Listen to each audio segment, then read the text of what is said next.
Estamos en Curitiba, Brasil. Vamos a entrevistar a Lula da Silva. Somos el primer medio argentino que luego de 6 meses de gestión ha conseguido esta entrevista exclusiva. Hoy es 11 de septiembre del 2019 y el presidente Lula da Silva lleva detenidos 522 días y está detenido precisamente en lo que es este bloque de cemento, la cárcel de Curitiba, donde se alojan 20 presos, 20 detenidos, que son transitorios. El único preso detenido acá en Curitiba en forma permanente es el expresidente.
Presidente, una alegría verlo y traerle el saludo de los argentinos que tienen mucha expectativa de poder conocer su mirada sobre la situación actual de nuestro país, de Brasil y América Latina.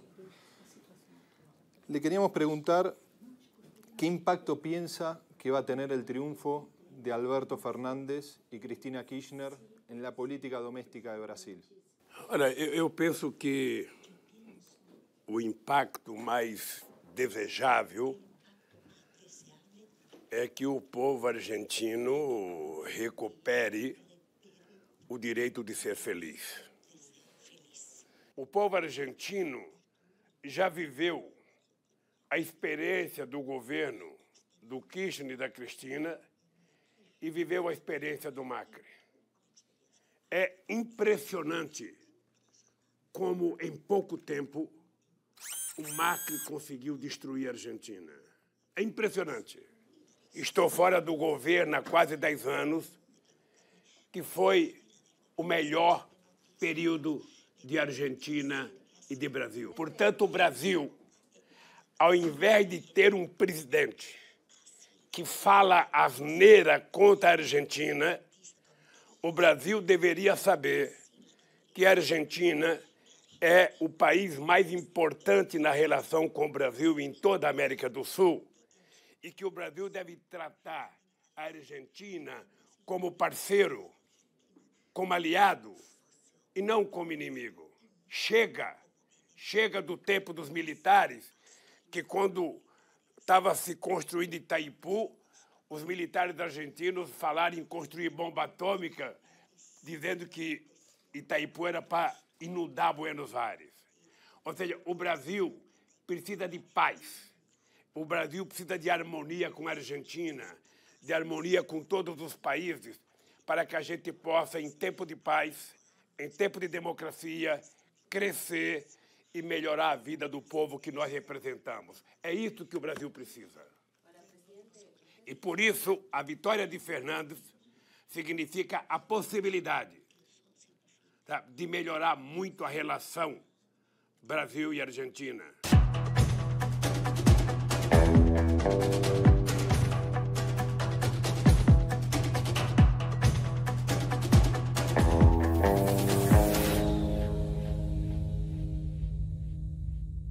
Presidente, si tuviera que darle una sugerencia o un consejo a Alberto Fernández, que probablemente sea el próximo presidente de Argentina y que se encuentre con una crisis, se va a encontrar con un escenario económico, político y social muy complejo, ¿qué le sugeriría, qué le diría, qué le aconsejaría? Olha, o conselho que eu poderia dar ao meu amigo Fernandes é um só. governar para o povo pobre. Não mentir nunca para o povo que tem expectativa na melhora da Argentina. Não aceitar o terrorismo que o mercado cria. O mercado não tem interesse no povo argentino. O mercado tem interesse em ganhar dinheiro. O mercado não se preocupa se as pessoas estão passando hambre, se as pessoas estão morando na rua. O mercado quer saber se há rentabilidade. E Fernandes tem que ter um compromisso com Deus e com o povo. Não mentir nunca para o povo e governar prioritariamente para o povo trabalhador e o povo pobre argentino. É esse conselho que eu poderia dar para o companheiro Fernando e para a companheira Cristina. Presidente, ¿qué le da fuerza para empezar cada día? Olha, primeiro eu tenho vontade de viver muito. Eu não sei porquê, mas eu tô crendo que vou viver 120 anos. Então, quem vai viver muito precisa ter muita força, porque senão a vida fica chata.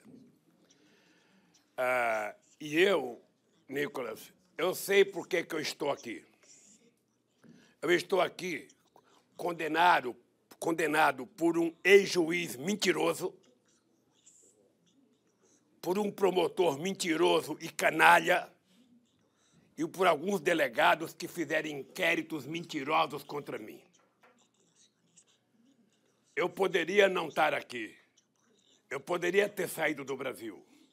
Mas eu vim para cá porque tem 4 pessoas que sabem da verdade dos processos contra mim. Eu, Deus, o juiz e os promotores. Eles sabem que estão mentindo. E Deus e eu sabemos que eu estou com a verdade. É por isso que eu estou aqui. Estou aqui para provar a minha inocência. Aliás, eu já provei a minha inocência, eu quero que eles provem a minha culpa. Eu estou esperando que eles apontem uma culpa. Eu estou esperando que eles apontem $1 errado na minha vida.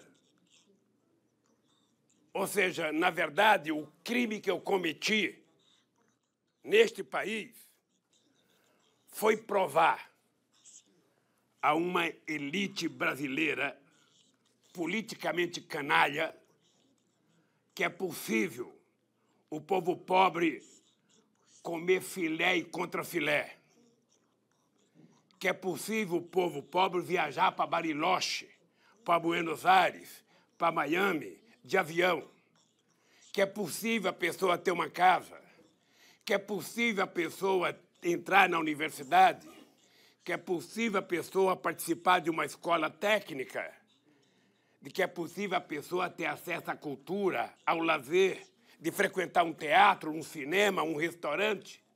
Esse foi o crime que eu cometi, de gerar 22 milhões de empregos com carteira profissional assinada, de aumentar 75% o salário mínimo, de disponibilizar 52 milhões de hectares de terra para fazer reforma agrária, de fazer o maior programa habitacional da história do país e de fazer amizade com todos os países da América do Sul. Foi o momento da cordialidade. Foi o momento em que nós não tínhamos contenciosos. Foi o momento em que nós sonhamos. Kirchner, Lula, Chaves, Rafael Correia, Tabaré, Pepe Mujica, sonhávamos em construir um bloco econômico forte, desenvolvido tecnologicamente, para que a gente pudesse disputar a exportação de produtos de valor agregado e não apenas commodity. Eu ainda continuo com esse sonho. E é por isso que eu tenho força, porque ainda quero estar vivo e quero ajudar a derrotar essa gente ruim, maldosa, que não gosta dos pobres, que só governa por mercado. Aqui no Brasil faz um ano que não se fala de emprego, que não se fala de salário, que não se fala de renda. Só se fala de privatização e de enxugamento da máquina pública. A minha disposição de brigar, Nicolas, é como se eu tivesse 20 anos de idade. Aqui e lá fora. E eu acho que eles têm medo de me soltarem. Porque eles sabem que quando me soltarem, eu vou para a rua. Eu vou para a rua. Tenho vontade de ir para a porta da Rede Globo de televisão desmentir ela. Que faz 10 anos que conta mentira a meu respeito. Eu tenho vontade de fazer um debate com o canalha do juiz que me julgou e com o promotor que me acusou.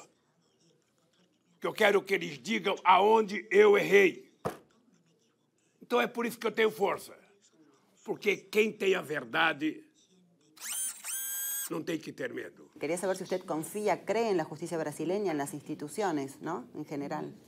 Gisela, eu poderia fazer uma pergunta a você, e é uma pergunta que eu me faço todo dia. O dia que eu deixar de acreditar na justiça, eu fico me perguntando o que eu vou fazer. Não é porque um juiz foi canalha, não é porque um promotor foi canalha, que você tem que julgar toda a justiça por conta do erro. O problema é que eu estou aguardando com muita tranquilidade a Suprema Corte tomar uma decisão. Eu tenho 2 habeas corpus para ser votado. Há uma pressão muito grande da imprensa brasileira, sobretudo da Rede Globo de televisão, para que o Lula não saia da cadeia, porque o grande problema da Operação Lava Jato é que ela deixou de ser uma operação de apuração da corrupção para virar um partido político. Ou seja, há um pacto entre os meios de comunicação e a Lava Jato. Então, toda mentira que a Lava Jato conta se torna verdade na imprensa brasileira, nas 3 revistas nacionais, nos grandes jornais.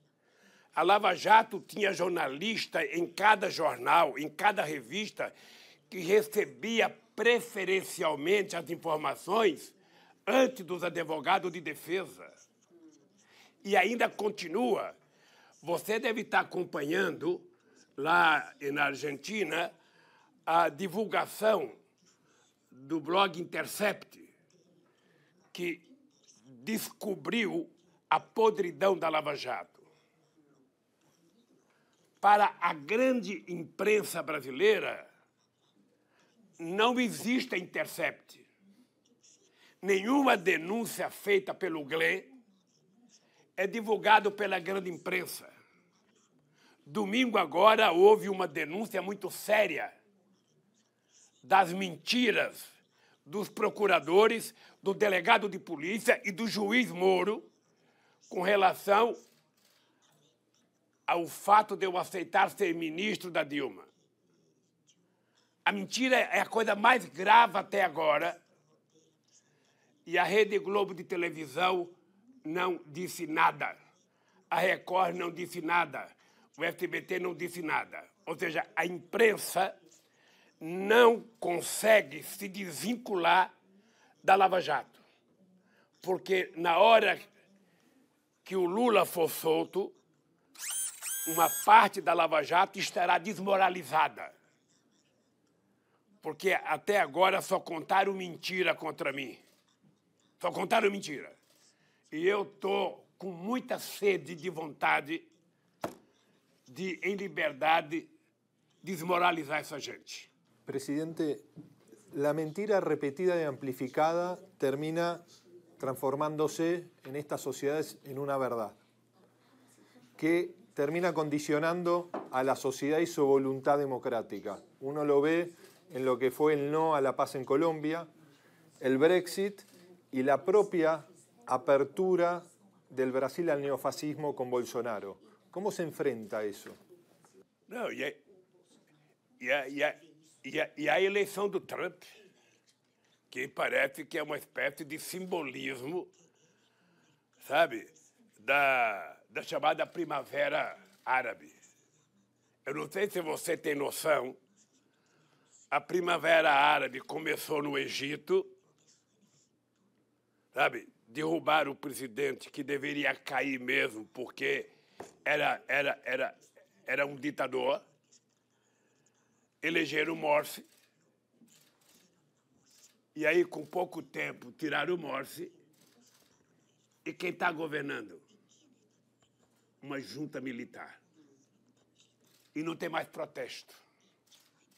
Não tem mais protesto.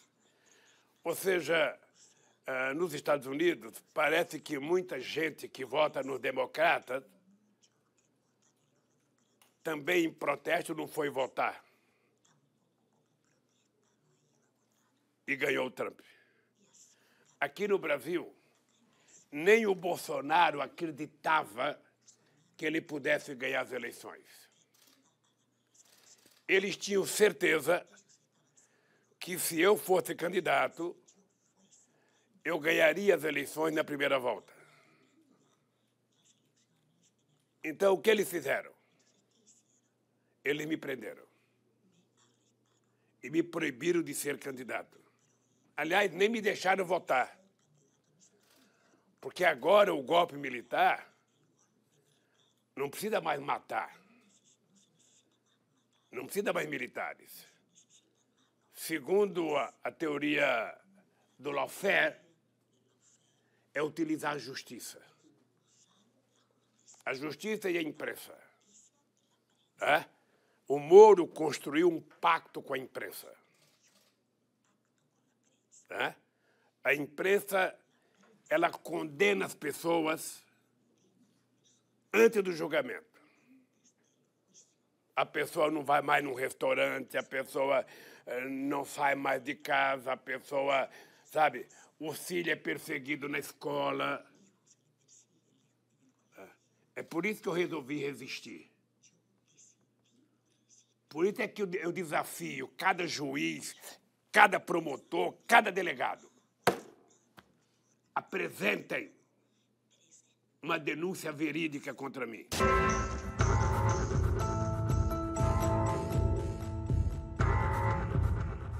Eu vou porque eles vão dizer a partir da manhã que o Lula está foragido, que o Lula está escondido. Não, eu não estou escondido. Eu vou lá na barba deles, para eles saberem que eu não tenho medo, para eles saberem que eu não vou correr e para eles saberem que eu vou provar a minha inocência.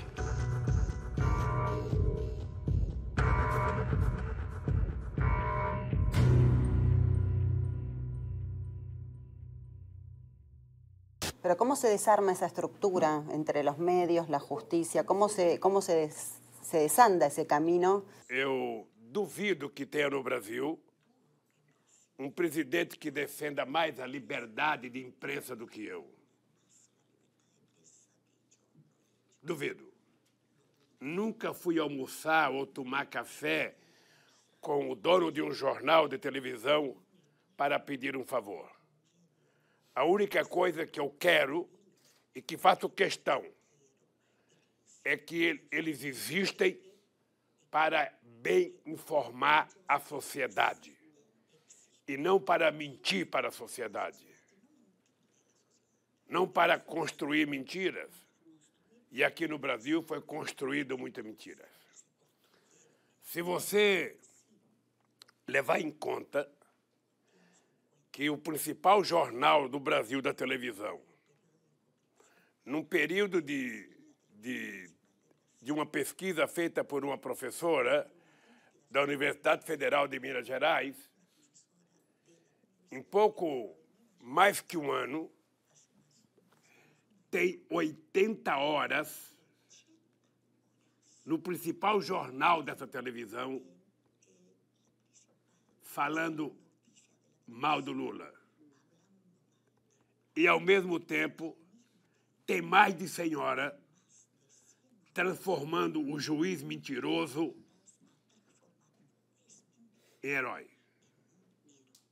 Ou seja, eles pensavam que a mentira ia vencer. E eu estou aqui para dizer para vocês, a verdade vencerá. Custa o que custar. Demore quanto tempo demorar. Mas o povo brasileiro vai saber a verdade. E saberá que essas pessoas que me acusaram não têm caráter. Utilizaram da justiça para fazer política. E o objetivo principal era não permitir que o Lula voltasse a ser presidente da República desse país. E que o PT não possa mais ganhar as eleições. O povo argentino, durante muito tempo, foi induzido pelos meios de comunicação a odiar Cristina, a odiar Kirchner, a odiar a democracia. Aqui no Brasil foi o mesmo. Aqui, a negação da política era transmitida 24 horas por dia pelos meios de comunicação. E o presidente eleito aqui, sabe, ele foi eleito com o apoio da elite brasileira e da imprensa brasileira, tentando destruir o PT.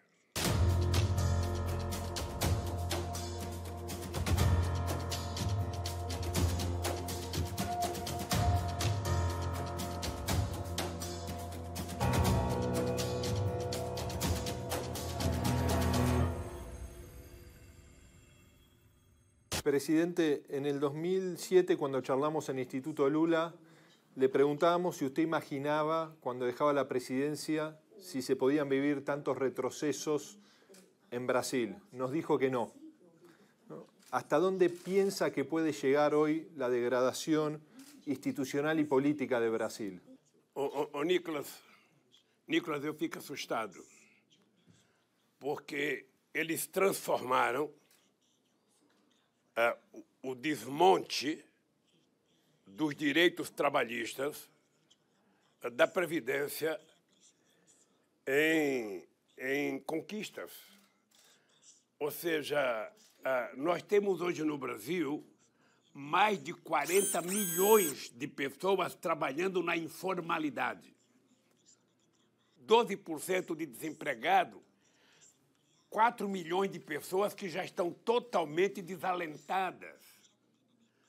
Ou seja, e eles, tirando todos os direitos dos trabalhadores, eles dizem na televisão que vai melhorar. É como se o povo brasileiro tivesse anestesiado. Por isso é que eu quero sair daqui. Porque eu preciso ir para a rua falar com esse povo e dizer a verdade sobre esse governo e sobre essa gente que está governando o Brasil. Eles, a pretexto de combater a corrupção, deram um prejuízo à economia brasileira de mais de 140 bilhões de dólares. Milhões de pessoas perderam o emprego. Destruíram as grandes empresas da construção civil e de engenharia. Ou seja, fizeram uma destruição na nossa indústria naval, que tinha 2.000 trabalhadores quando eu cheguei na presidência e que estava com 86.000 trabalhadores.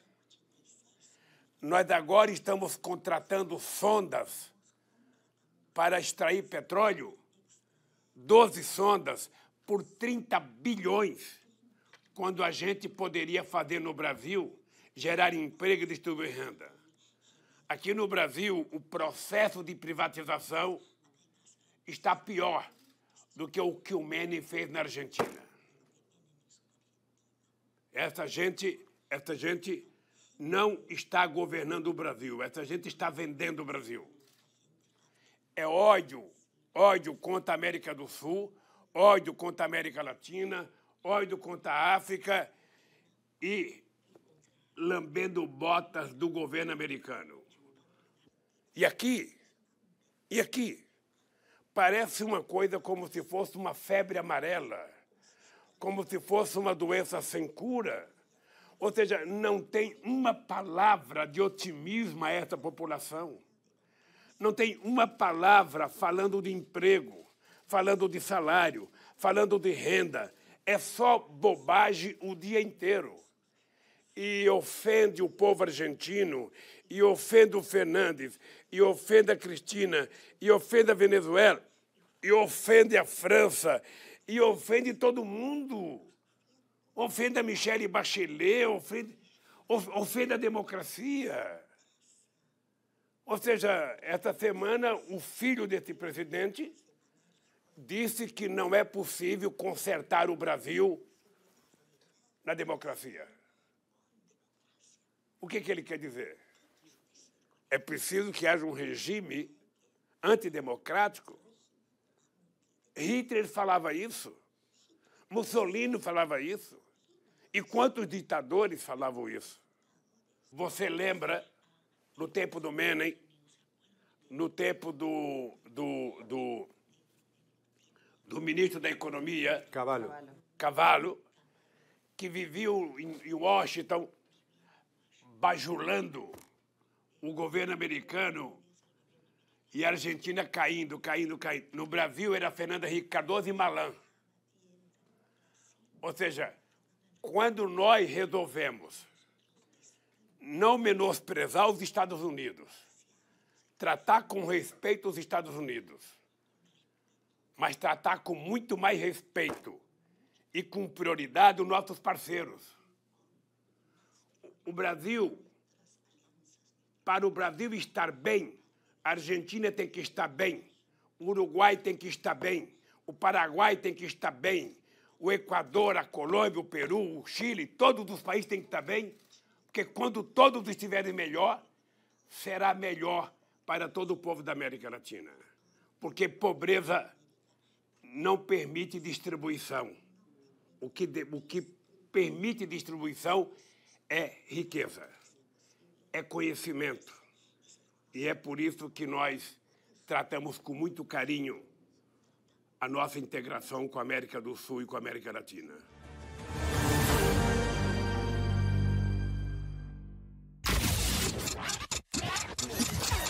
Aspen 102.3. Pura música a las 24 horas.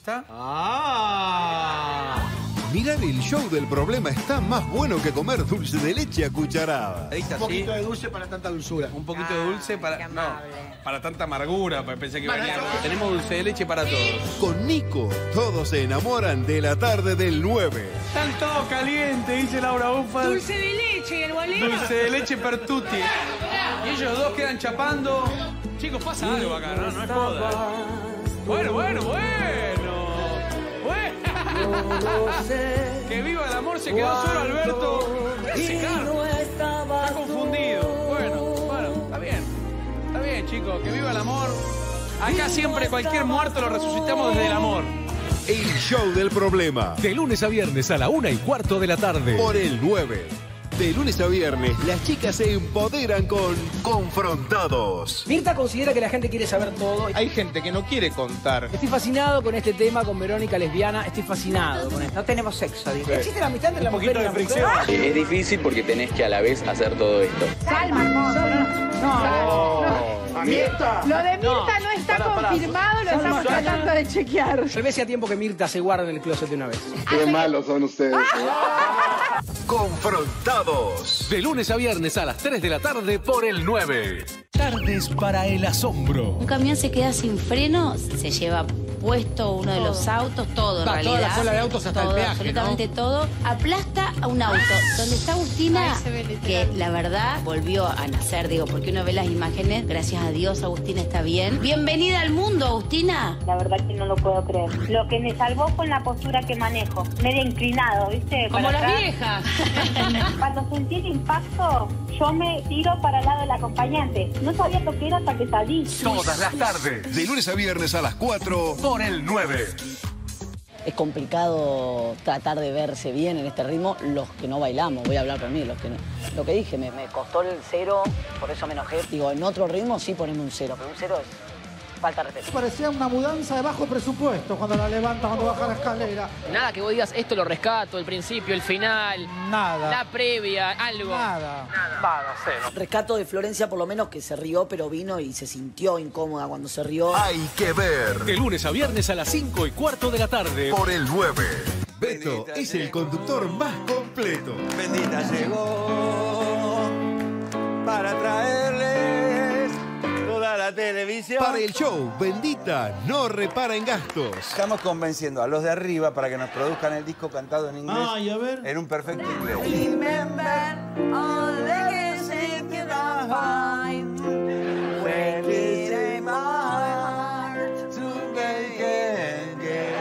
Estamos ensayando algunas temitas en perfecto inglés, por supuesto. Lo más importante somos nosotros. Bendita, 14 años. De lunes a viernes a las 8:30 de la noche. Por el 9.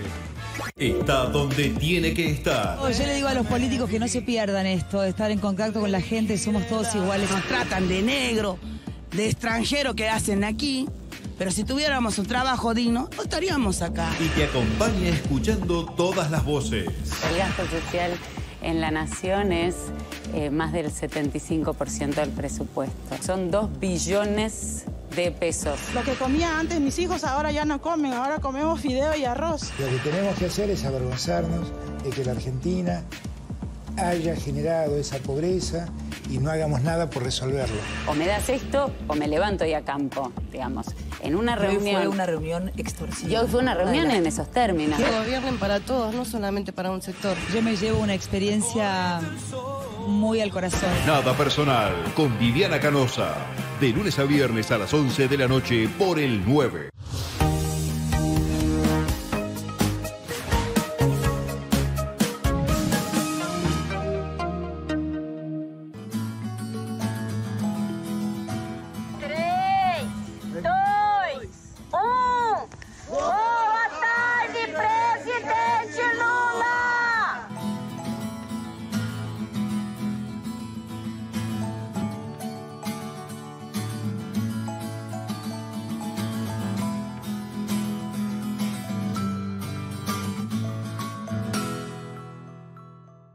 Presidente, quería saber un poco más de cómo es lo cotidiano desde el tiempo que lleva detenido, cómo es, sabemos que está mucho tiempo solo, que nos decían que está 22 horas solo por día, más o menos.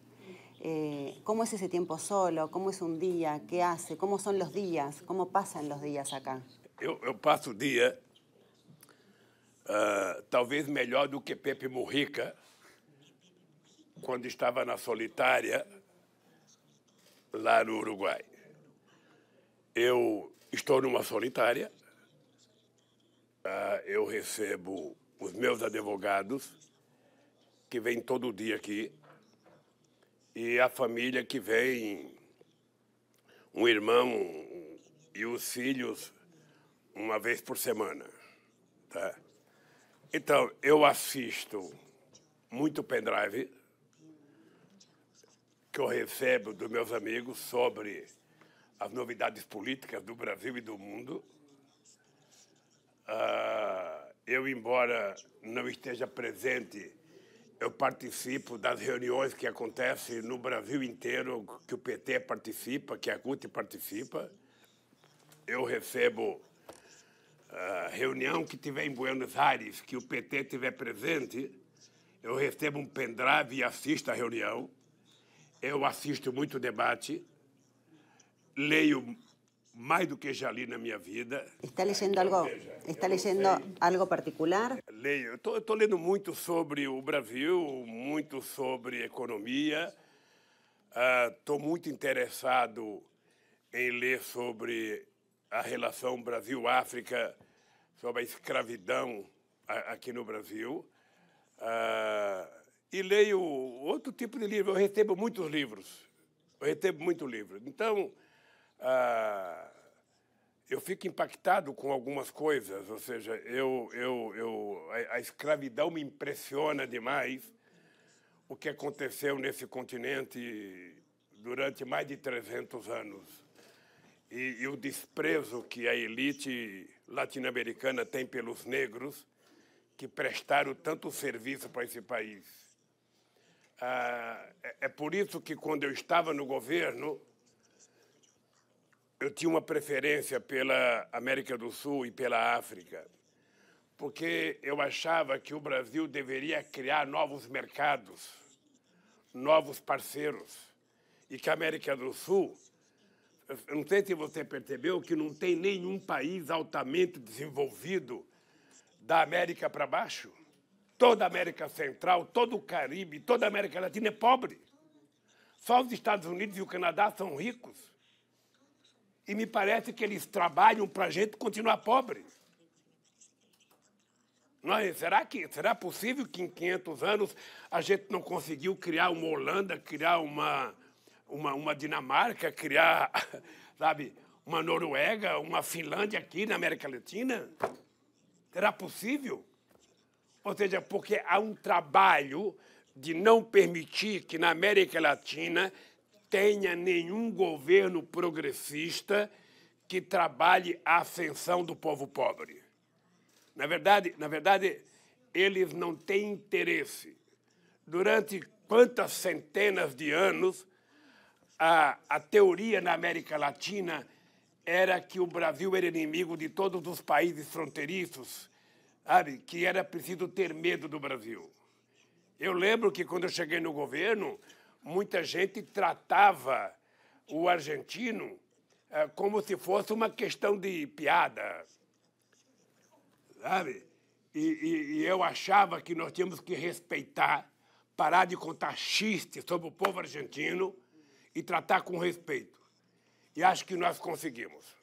Eu tenho saudade da relação que nós tínhamos com Kirchner y con Cristina. Presidente, Marco Aurelio García solía decir que no se tuvo la capacidad por momentos de acelerar la marcha de las transformaciones. Viendo el presente que hoy tiene Brasil, ¿en qué se debería haber avanzado más? ¿Qué se debería haber hecho distinto para no llegar a esta realidad? Muita coisa. Muita coisa. Muita coisa. Sabe o que acontece, Nicolas? Nós somos resultado da nossa formação política e formação cultural. Houve séculos de desconfiança entre nós. E você não consegue, em poucos anos, sabe, mudar, sabe, a cabeça das pessoas. O Brasil tem muito mais gente estudando, sabe, na Europa do que na Argentina. Os nossos convênios entre universidades deveriam ser muito mais ricos entre Brasil e Argentina e os países da América do Sul. A Argentina tem uma tradição universitária muito grande, sabe? O Brasil não tinha ainda a primeira universidade, a Argentina já tinha feito a sua primeira reforma universitária. Então, a gente atrasou um pouco. A gente não criou o Banco do Sul que a gente queria criar.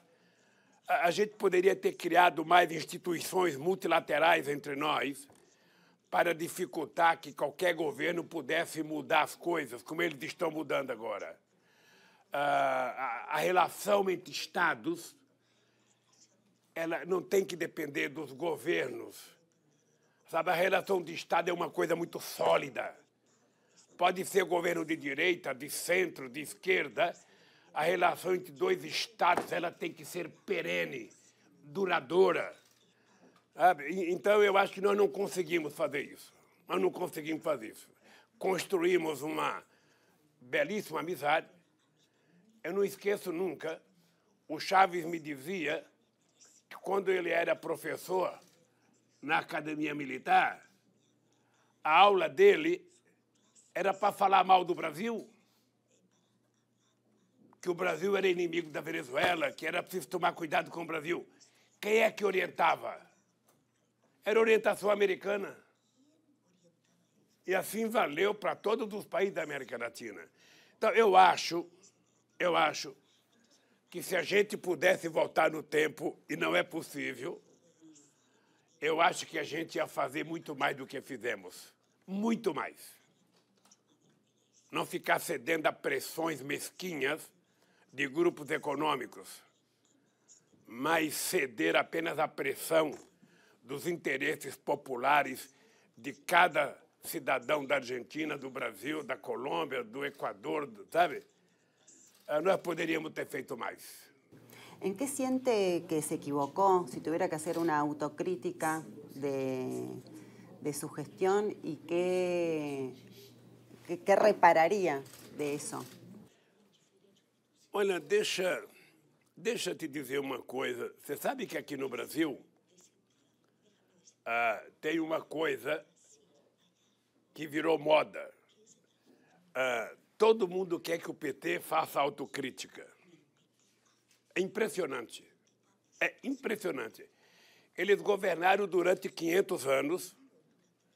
O PT governou apenas durante 13 anos. O PT sozinho fez mais do que eles.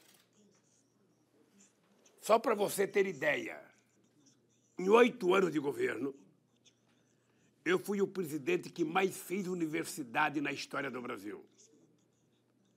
Nós colocamos nas universidades, em 12 anos, mais alunos do que eles colocaram em um século. Então, se eu tivesse que fazer uma autocrítica,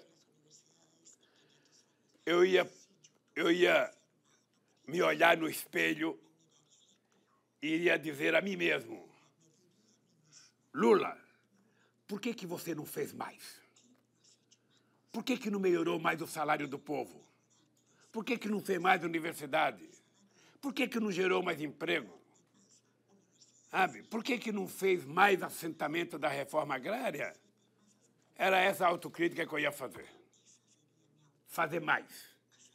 Cada vez mais. Porque somente assim é que nós iremos criar um povo com padrão de vida decente.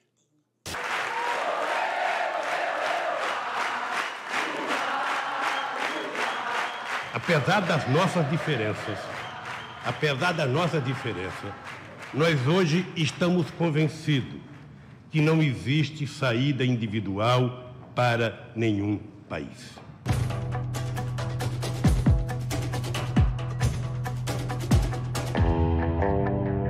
Aquele presidente do Sindicato dos Metalúrgicos pudesse chegar à presidência da República desse país. Parecia um sonho inatingível.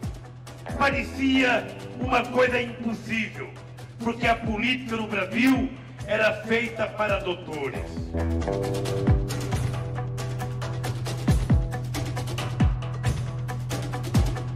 ¿Qué es lo primero que va a hacer cuando recupere la libertad? Sair daqui. E pretendo volver a fazer política, a andar pelo Brasil, a andar pela América Latina, fazendo o que eu sei fazer. Política. E quero que você saiba de uma coisa. Tá? Eu quero que você saiba de uma coisa antes. Eu estou namorando e pretendo casar quando sair daqui. ¿Está enamorado? Estou? Estou. Engraçado. Estou com 73 anos, vou fazer 74, e estou como se fosse um menino de 20 anos. Eu digo todo dia que eu tenho 74 anos, energia de um jovem de 30 e vontade de casar de um jovem de 20.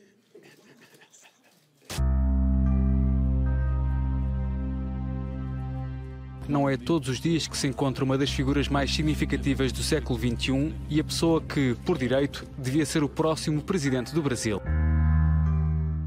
I support him because he is the people's president. Lula son todos. Todos los que tienen problemas en la inmensidad de América Latina. No se olviden. Gracias.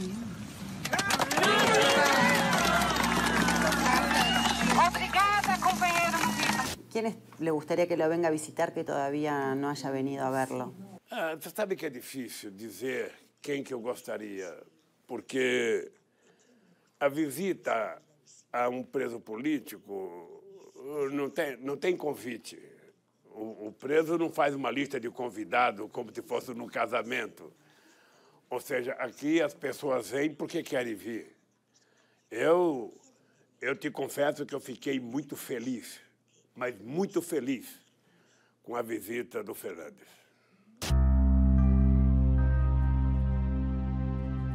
La detención de Lula, además, es una mácula al Estado de Derecho. A mí me preocupa enormemente que estas cosas ocurran en nuestro continente. Muito feliz, muito, muito, muito.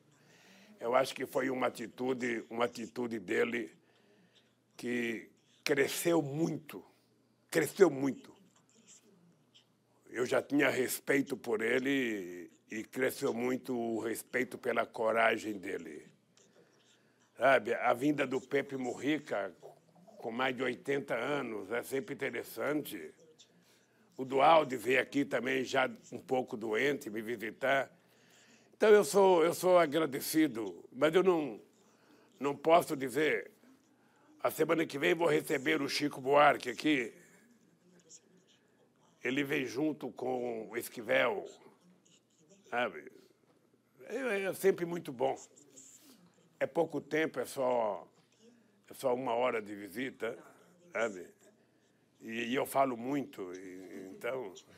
Presidente, ¿y cómo procesa la ausencia de Marisa y de Arthur acá desde la prisión? Olha, o Brizola, ele me dizia que a gente não tem que ter pressa com a morte. Ou seja, uma pessoa ela vai diminuindo a presença na medida que o tempo vai passando. E você não vai fazer... Eu vivi 43 anos com a Marisa, então eu não quero esquecê-la. Você não esquece nunca o neto, sabe? Para a vida inteira, você vai lembrar do neto, dos seus irmãos.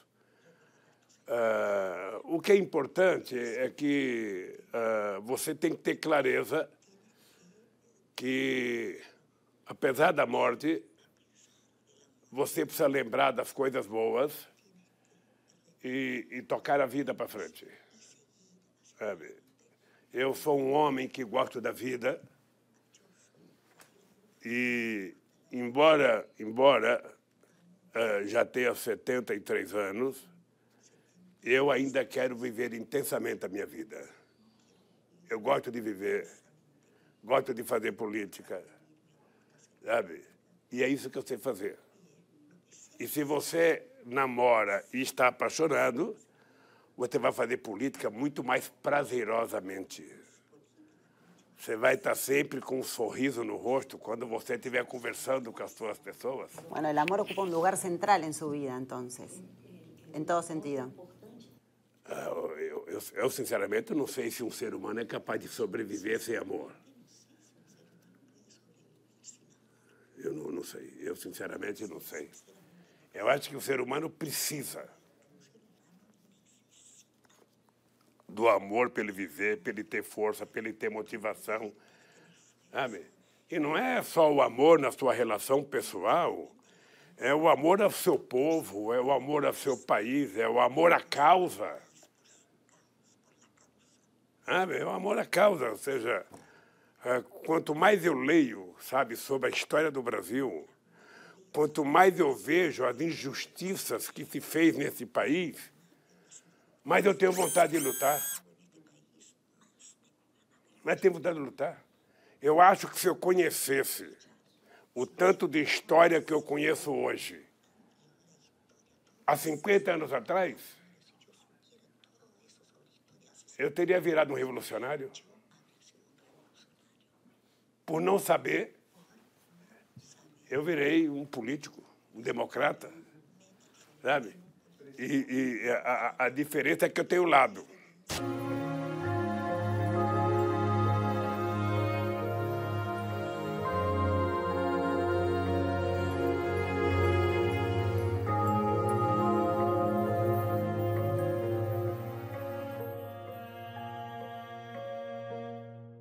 Presidente, ¿y se ve nuevamente en el Palacio de Plano Alto?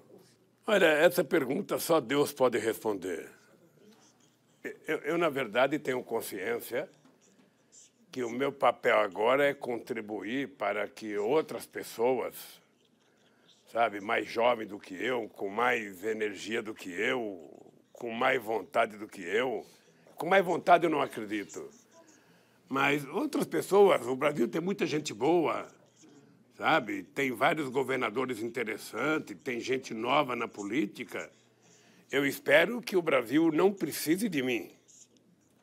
Eu espero que a gente tenha novos quadros, novas mulheres, novos homens, para poder participar do processo eleitoral.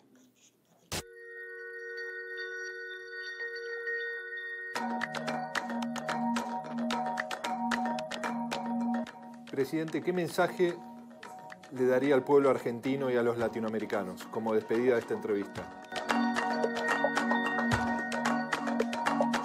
Eu quero dizer ao povo argentino e ao povo brasileiro: nós precisamos de muita democracia.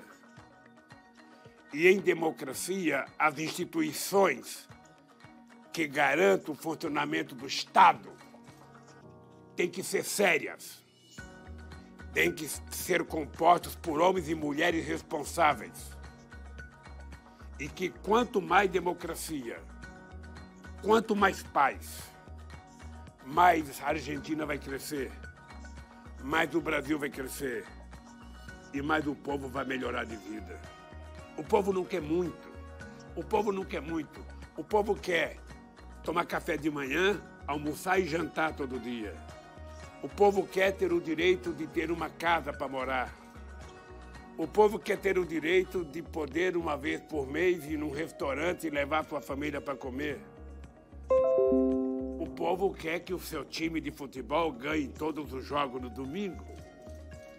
E o povo quer tomar uma cervejinha no final de semana, comer um churrasco.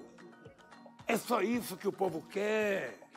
O povo quer viver dignamente, quer ser respeitado. Sabe? O povo quer ter acesso à cultura, à saúde. É isso. E está na Constituição argentina, está na Constituição brasileira. Os governantes que não permitem que a Constituição seja cumprida deveriam ser presos e não piorar a situação do povo. Por isso, eu peço a Deus que proteja o povo argentino e que permita que eles conquistem o direito